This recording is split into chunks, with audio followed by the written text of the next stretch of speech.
सूची जी, राधे राधे महाराज जी। महाराज जी, यदि ग्रस्त में रहते हुए भी मोक्ष संभव है तो आप जैसे महापुरुष संन्यास जीवन को क्यों अपनाते हैं?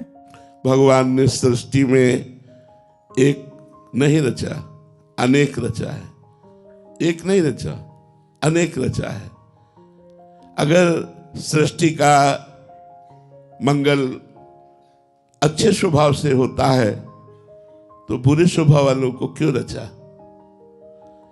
यदि मदिरा पीना निषेध है, मांस खाना निषेध है, फिर रचना क्यों की? अगर हम प्रश्न करें तो शाम तक ऐसे ही प्रश्न करते रहेंगे।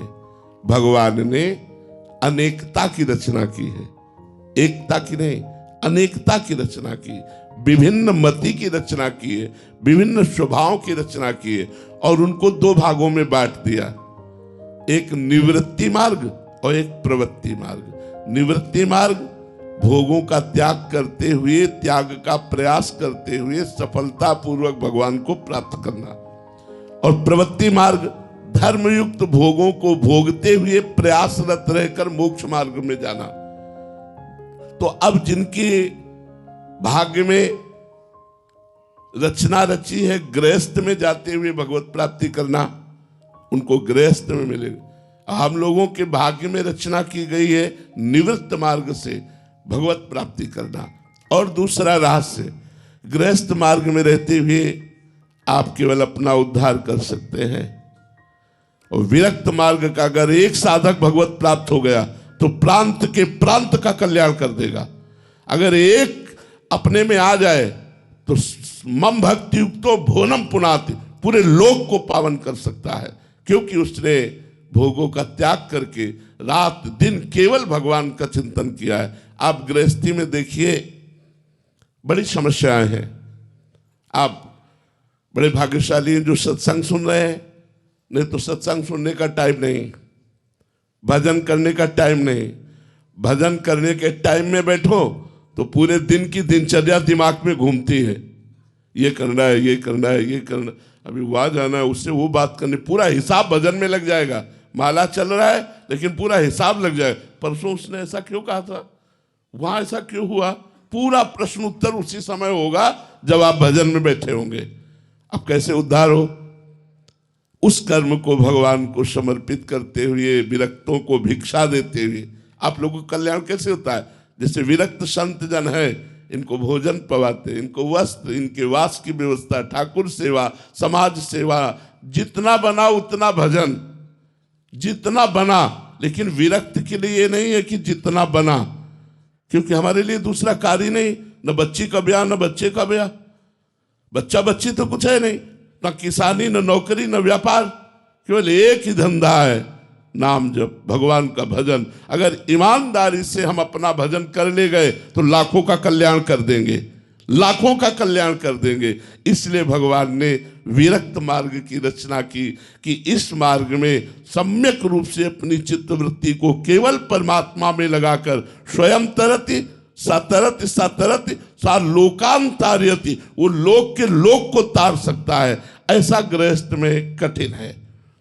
गृहस्थ में 10 मिनट 20 मिनट 30 मिनट समय दो, वो भी मन चंचल रहता है। दिन में बड़े कार्य हैं, कब भगवान की याद आवे कब ना आवे, माया बड़ी विचित्र। एक बार भगवान देवर्षि नारद जी से वार्ता कर रहे थे तो विनोद में कहा कि जो गृहस्थी में मेरा भजन करता है उसे मैं विशेष महत्व देता हूं।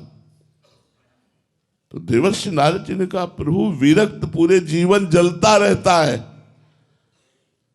कोई मनोरंजन नहीं, कोई मन से संसार के भोगों का त्याग करके भगवान में लगाना, कोई मन को भोगों में नहीं, बड़ा कष्टमय जीवन है ये, बड़ा कष्टमय जीवन तपस्वी का। ईमानदारी से अगर चला जाए, बेईमानी से चला जाए तो वो बात अलग है कि अपना मनमानी करो, लेकिन अगर ईमानदारी से चला जाए तो बड़ा कष्टमय जीवन है।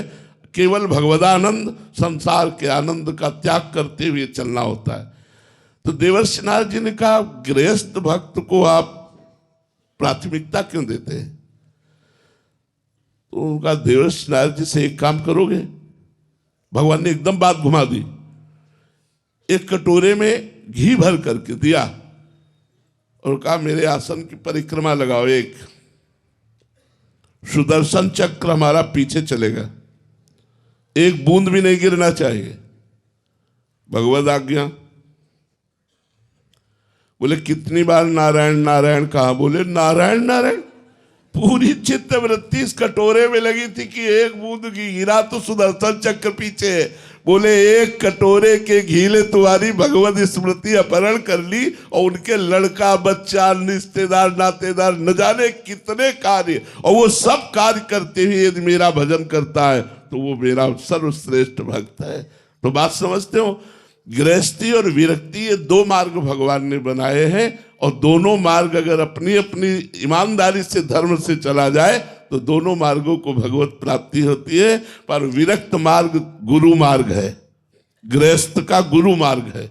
उसके सदगृहस्थ लोग स्वीकार भी करते हैं, कोई भी विरक्त हो उसे पूज्य भाव से देखते हैं। विरक्त मार्ग गृहस्थ मार्ग का गुरु मार्ग है, और विरक्तों का भरण पोषण गृहस्थों से ही होता है। वस्त्र है, भोजन है, वास है, जो भी व्यवस्था है, तो इस भाव से गृहस्थों का कल्याण हो जाता है। जो हम लोग भजन करते हैं उसका हिस्सा मिलता है। वो गृहस्थी में रहकर थोड़ा भी भजन करते हैं, धर्म से चलते हैं, पापाचरण नहीं करते, और गरीबों की सेवा, जैसे बीमारों की सेवा, गौओं की सेवा, संतों की सेवा, ये सब गृहस्थों से ही चलती है। तो उन गृहस्थों का कल्याण ऐसे होता है, और संत अपने तपोबल और भजन बल से बहुत लोगों का कल्याण करते हैं। इसलिए भगवान ने दो मार्गों की स्थापना की। तो भगवान ने जिसको जिस मार्ग के लायक चुना उस मार्ग में चला रहे हैं। हम लोगों को चुना, भगवान ने चुना और संसार से खींचकर इस मार्ग में चलाया।